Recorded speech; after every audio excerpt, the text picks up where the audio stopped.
یاد کرو جبکہ موسیٰ نے کہا اپنی قوم سے کہ اللہ حکم دیتا ہے تمہیں کہ ایک گائے کو ذبح کرو. انہوں نے کہا کہ آپ ہمارے ساتھ کوئی ٹھٹھا کر رہے ہیں، مذاق اڑا رہے ہیں کہ میں ان دین کے معاملات کے اندر استہزاء اور تمسخر کو شامل کر دوں. حضرت موسیٰ نے فرمایا، اللہ تعالیٰ فرماتا ہے وہ ایک ایسی گائے ہونی چاہیے کہ جو نہ بوڑھی ہو نہ بالکل بچھیا ہو. ذرا ایک دفعہ اور دعا کیجئے اپنے رب سے، وہ ہمیں بتا دے اس کا رنگ کیسا ہونا چاہیے جو دیکھنے والوں کو خوب اچھی لگے. پھر انہوں نے کہا ذرا اللہ سے دعا کیجئے، یہ گائے کا معاملہ مشتبہ ہو گیا ہے ہم پر. تب انہوں نے اس کو ذبح کیا اور وہ کرنے والے نہیں تھے. اور یاد کرو جبکہ تم نے ایک جان کو قتل کیا تھا، اس گائے کے ایک ٹکڑے سے اس کے جسم کے ایک حصے سے ضرب لگاؤ. اب جو الفاظ آ رہے ہیں بہت سخت ہیں، پھر تمہارے دل سخت ہو گئے. اور اللہ تعالیٰ غافل نہیں ہے اس سے کہ جو تم کر رہے.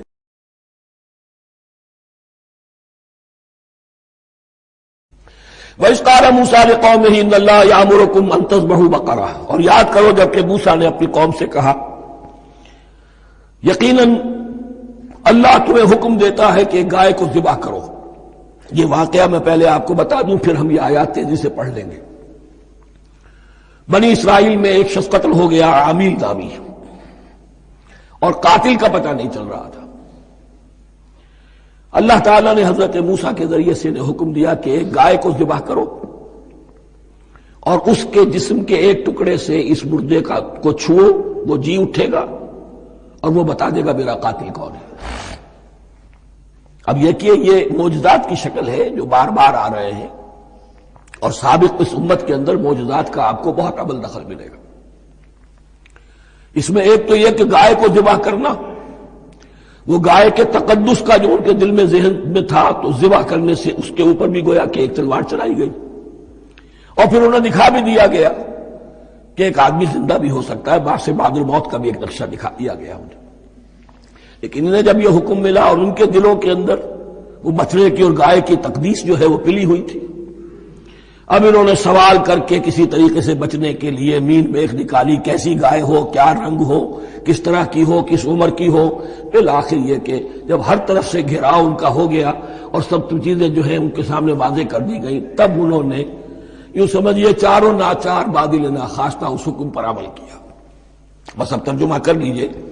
وَإِذْ قَالَ مُوسَىٰ لِقَوْمِهِ إِنَّ اللَّهَ يَأْمُرُكُمْ أَن تَذْبَحُوا بَقَرَةً. اور یاد کرو جبکہ موسیٰ نے کہا اپنی قوم سے کہ اللہ حکم دیتا ہے تمہیں کہ ایک گائے کو ذبح کرو. قَالُوا أَتَتَّخِذُنَا هُزُوًا. انہوں نے کہا کہ آپ ہمارے ساتھ کوئی ٹھٹھا کر رہے ہیں، مذاق اڑا رہے ہیں، یہ کیا بات آپ کہہ رہے ہیں. قَالَ أَعُوذُ بِاللَّهِ أَنْ أَكُونَ مِنَ الْجَاهِلِينَ. فرمایا میں اللہ کی پناہ طلب کرتا ہوں اس سے کہ میں جاہلوں میں سے ہو جاؤں، کہ میں ان دین کے معاملات کے اندر استہزاء اور تمسخر کو شامل کر دوں. قالوا ادع لنا ربك يبين لنا ما هي. اب انہوں نے کہا اچھا ایسی بات ہے تو ذرا اپنے رب سے دعا کیجئے کہ وہ ہم پر واضح کر دے کہ وہ کیسی ہو. قال انه يقول. حضرت موسیٰ نے فرمایا، اللہ تعالیٰ فرماتا ہے انها بقرۃ لا فارض ولا بکر. وہ ایک ایسی گائے ہونی چاہیے کہ جو نہ بوڑھی ہو نہ بالکل بچھیا ہو. عوان بین ذلک، ان کے بین بین ہو. فَفَعَلُوا مَا تُؤْمَرُونَ. تو اب کر گزرو جو تمہیں حکم دیا گیا. قَالُوا ادْعُ لَنَا رَبَّكَ يُبَيِّن لَنَا مَا لَوْنُهَا. اب انہوں نے پھر کہا ذرا ایک دفعہ اور دعا کیجئے اپنے رب سے، وہ ہمیں بتا دے اس کا رنگ کیسا ہونا چاہیے. قَالَ إِنَّهُ يَقُولُ إِنَّهَا بَقَرَةٌ صَفْرَاءُ فَاقِعٌ لَوْنُهَا تَسُرُّ النَّاظِرِينَ. فرمایا اللہ فرماتا ہے کہ وہ گائے ایسی ہونی چاہیے زرد رنگ، شوخ زرد رنگ کی، چمکیلی، جو دیکھنے والوں کو خوب اچھی لگے، پسند آئے، دل میں کھپ جانے والی.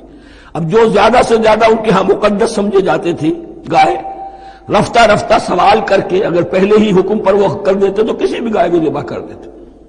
لیکن یہاں گھیراؤ ان کا ہو رہا ہے کہ جس کی تقدس کا ان کے ذہن میں زیادہ سے زیادہ تاثر ہے اسی کو واضح کیا جائے.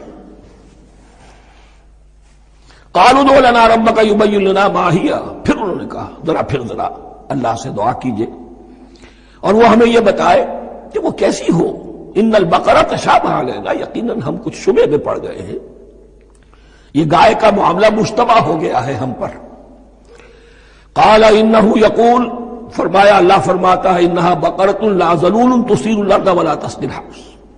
وہ ایک ایسی گائے ہونی چاہیے کہ جو کوئی جس سے مشقت نہ لی جاتی ہو، نہ وہ ہل جوتتی ہو اور نہ وہ رہٹ کا پانی کھینچتی ہو. تسیر الارض، نہ تو وہ زمین کو جوتنے میں ہل چلانے میں کام نہیں لی جائے، ولا تسقی الحرث، اور نہ کھیتی کو پانی پلانے کے لیے وہ پانی کھینچنے میں استعمال کیا جائے. مسلمتن، اور پوری سالم ہونی چاہیے، یک رنگ، لا شیۃ فیہا، اس میں کسی دوسرے رنگ کا کوئی داغ تک نہ ہو. اب کیا کرتے، گھیراؤ میں آ گئے. قالوا الآن جئت بالحق، کہا انہوں نے کہ ٹھیک ہے اب تو آپ نے بات جو ہے پوری طریقے سے واضح کر دی. فذبحوها وما كانوا يفعلون، تب انہوں نے اس کو ذبح کیا اور وہ کرنے والے نہیں تھے، دل میں نہیں تھا، باندلے ناخواش تھا. اب دیکھیے یہاں ترتیب ذرا واقعے کی جو ہے مختلف ہو گئی ہے. جو اس ذبح بقرہ کا سبب تھا وہ بعد میں بیان ہو رہا ہے. یہاں تورات نے چونکہ واقعات کو اس طریقے سے بیان کیا ہے لہذا وہاں ترتیب دوسری ہے.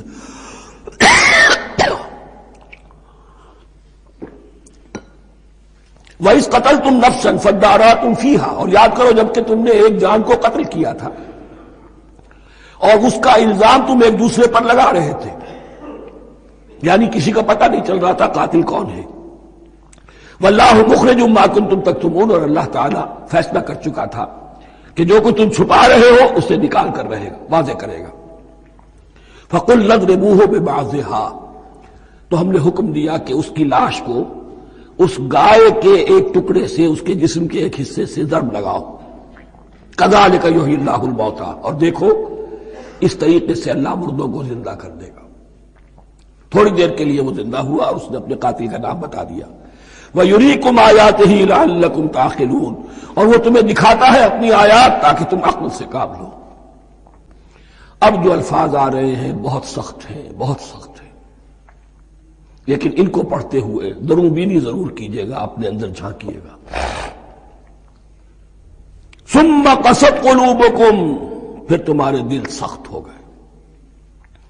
جب دین میں ہیلے بہانے نکالے جانے لگے اور ہیلوں بہانوں کے ذریعے سے شریعت کے احکام سے بچا جائے، اللہ کو دھوکہ دینے کی کوشش کی جائے، اس کا جو نتیجہ نکلتا ہے وہ دل کی سختی. ثم قست قلوبکم، پھر تمہارے دل سخت ہو گئے. فہی کالحجارۃ او اشد قسوہ، تو وہ تو اب پتھروں کے مانند ہیں بلکہ سختی میں ان سے بھی زیادہ شدید ہے. یہ ویسے بھی فصاحت اور بلاغت کا بھی بڑا ایک عمدہ مقام ہے قرآن کا. وَإِنَّ مِنَ الْحِجَارَةِ لَمَا يَتَفَجَّرُ مِنْهُ الْأَنْهَارُ، پتھروں میں سے تو ایسے بھی ہوتے ہیں جن میں سے چشمے پھوٹ بہتے ہیں. وَإِنَّ مِنْهَا لَمَا يَشَقَّقُ فَيَخْرُجُ مِنْهُ الْمَاءُ، اور ایسے بھی ہیں جو شق ہو جاتے ہیں، پتھر چٹانیں، ان میں سے پانی برآمد ہو جاتا ہے. وَإِنَّ مِنْهَا لَمَا يَهْبِطُ مِنْ خَشْيَةِ اللَّهِ، اور ان میں وہ بھی ہوتے ہیں جو اللہ کے خوف سے گر پڑتے ہیں. وَمَا اللَّهُ بِغَافِلٍ عَمَّا تَعْمَلُونَ، اور اللہ تعالیٰ غافل نہیں ہے اس سے کہ جو تم کر رہے ہو. یہ کیفیت جو ہے ثم قست قلوبکم فہی کالحجارۃ او اشد قسوہ ہے. کون؟ یا بنی اسرائیل اذکروا نعمتی التی انعمت علیکم وانی فضلتکم علی العالمین، جن پر 1400 برس ایسے گزرے کہ کوئی لمحہ ایسا نہ تھا کہ نبی موجود نہ ہو، جنہیں 3 کتابیں دی گئی. لیکن یہ کہ اپنی بدعملی، عقائد میں بھی مین بیخ کر کے اپنے آپ کو بچانے کے راستے نکال لینا، اعمال میں بھی ہیلوں کے ذریعے سے، کتاب الحیل کے ذریعے سے اپنے آپ کو ذمہ داریوں سے مبرہ کر لینا، اس کا نتیجہ پھر یہ نکلتا ہے. اللہ تعالیٰ مجھے اور آپ کو اس انجام بد سے بچائے.